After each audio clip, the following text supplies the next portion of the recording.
প্রিয় দর্শক, তাপস মিক্স চ্যানেলের পক্ষ থেকে আমার সমস্ত দর্শক আপনাদের সকলকে জানাই জয় যিশু। ঈশ্বরের নামের গৌরব হোক। ঈশ্বরকে ধন্যবাদ জানাই, তিনি আমাদের প্রত্যেককে সুন্দর রেখেছেন, আমাকে সুন্দর রেখেছেন, যার জন্য আজকে এই ভিডিওটি আমি বানাতে পারছি।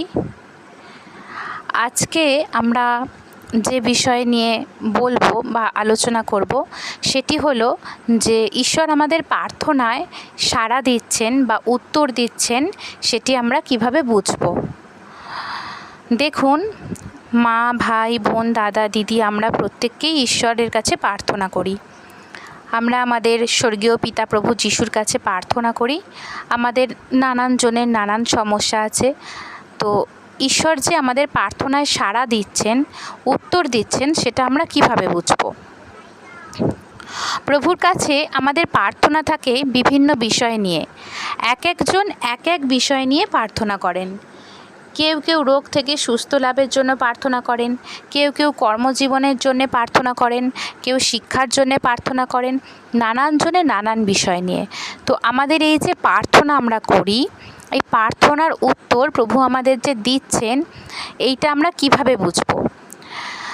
আমরা কেউ কেউ প্রার্থনার উত্তর খুব তাড়াতাড়ি পাই, আবার কেউ কেউ বলেন যে আমি তো এতদিন ধরে প্রভুকে ডাকছি, আমার প্রার্থনার উত্তর আমি কেন পাচ্ছি না, আমার প্রার্থনার উত্তর পেতে দেরি হচ্ছে। তাহলে আমরা কি চিহ্ন বা লক্ষণ দেখলে বা কোন জিনিসগুলি করলে, মানলে প্রভু আমাদের প্রার্থনার উত্তর তাড়াতাড়ি দেবেন বা আমরা তাড়াতাড়ি প্রার্থনার উত্তর পাবো, সেগুলি আমি আপনাদের বলবো। যখন আপনি প্রার্থনা করবেন এবং আপনার জীবনে আপনি প্রভুর উপস্থিতিটা অনুভব করবেন, তখন জানবেন যে আপনি আপনার প্রার্থনার উত্তর পেয়ে গেছেন। অর্থাৎ আপনি যখন প্রার্থনা করছেন তখন আপনি নিজেই ফিল করতে পারবেন যে আপনার সাথে প্রভু আছে। এটা আপনি নিজেই বুঝতে পারবেন। এটা একটা অনুভূতি যেটা কাউকে বলে দিতে হবে না। আপনি যখন প্রার্থনা করবেন তখন আপনি বলবেন যে আমার মনে হচ্ছে, আমার যেন কি ভারী লাগছে, আমার মনে হচ্ছে আমার আশেপাশে কেউ আছে, সেটা ঈশ্বর।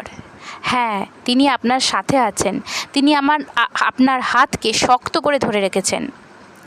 যখন আপনি প্রার্থনা করে বেরোবেন তার আগে প্রভুকে বলবেন, প্রভু আমার জীবনের সমস্ত ক্ষেত্রে তোমার উপস্থিতি কাম্য, শুধু তোমারই উপস্থিতি কাম্য সর্বক্ষেত্রে। আর দেখবেন প্রভু আপনার সমস্ত প্রার্থনার উত্তর দেবে। আপনি যখন প্রার্থনা করবেন তখন দেখবেন আপনার মন একটা অদ্ভুত শান্তিতে ভরে গেছে। আপনার মনে হচ্ছে আপনি অনেক বেশি সুরক্ষিত, আপনার অনেক শক্তি আপনার মনের মধ্যে আসবে। আপনি অনুভব করতে পারবেন যে প্রভু যিশু মসিহ যেন আপনাকে ধরে রেখেছে, বেঁধে রেখেছে। তখন আপনি বুঝতে পারবেন যে প্রভু আপনার সাথে আছে এবং আপনি যে বিষয় নিয়ে প্রার্থনা করছেন সে বিষয়ে খুব তাড়াতাড়ি আপনি উত্তর পাবেন। দ্বিতীয় আমি বলবো, প্রভুর কাছে সমস্ত পাপ স্বীকার করা।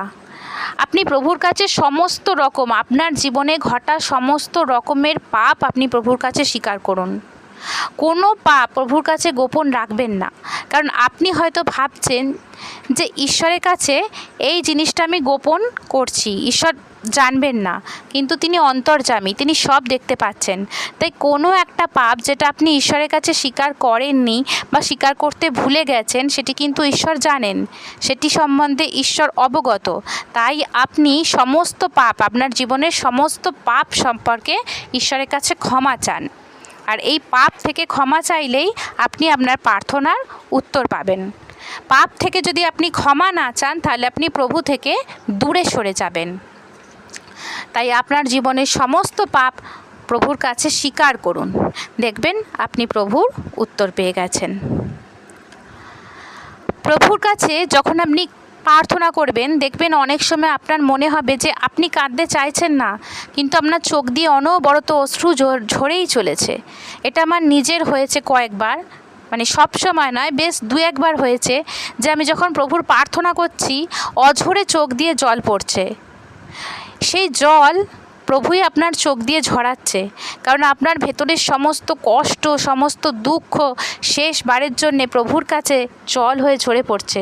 কারণ এরপরেই আপনার সেই দুঃখ, সেই কষ্ট আর আপনার জীবনে থাকবে না। প্রভু আপনার সমস্যার উত্তর দেবেন এবং আপনার জীবন সুন্দর করে দেবেন। যখন আপনি মানুষের কাছে কিছু চান, তখন মানুষ আপনাকে ঘোরাবে।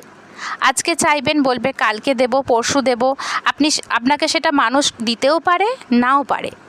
এরকম হয় না যে আমরা কোনো বিপদে পড়েছি, আমাদের টাকা পয়সার প্রয়োজন, আমরা তখন দেখছি যে আমাদের কোনো রিলেটিভ যার অনেক টাকা পয়সা আছে, আমরা ভাবছি যে এ তো খুব অর্থবান, তো আমরা এর কাছে সাহায্য চাই, নিশ্চয়ই পাবো। কিন্তু সে আপনাকে সাহায্য দিতেও পারে, নাও পারে। কিন্তু আপনি যদি প্রভুর কাছে সাহায্য চান, তাহলে আপনি সেটা পাবেনই। বাইবেল বলে, তুমি আমার কাছে চাও, আমি তোমাকে 100% দেব। কিন্তু আমরা কি করি? আমরা ভুল জায়গায় চেয়ে ফেলি। যে দিতে পারে না, আমরা তার কাছে চাই। যে দিতে পারে, আমরা কিন্তু তার কাছে কিছু চাই না। আমরা মানুষের কাছে চাই, কিন্তু আমাদের উচিত আমাদের ঈশ্বর প্রভু যিশুর কাছে চাওয়া। কারণ বাইবেলে প্রভু বলেছেন মথিতে যে, চাও তোমাদের দেওয়া হবে, যাজ্ঞা করো তোমরা পাবে, দরজায় আঘাত করো, দরজা তোমাদের জন্য খুলে দেওয়া হবে। অর্থাৎ তোমরা আমার কাছে চাও, চেয়েই দেখো, চাইলেই আমি দেব। তোমরা আমার দরজায় এসে ডাকো, আমি তোমাদের সাড়া দেব। কিন্তু আমরা সেই চাই না। তাই আপনারা চান, প্রভুকে ভালোবাসুন, ভালোবেসে প্রভুর কাছে চান, আর দেখবেন প্রভু আপনাদের প্রার্থনার উত্তর ঠিক দেবেন। আমরা যত প্রার্থনার উত্তর পাবো, তত আমাদের প্রভুর প্রতি ভালোবাসা, বিশ্বাস দৃঢ় হবে।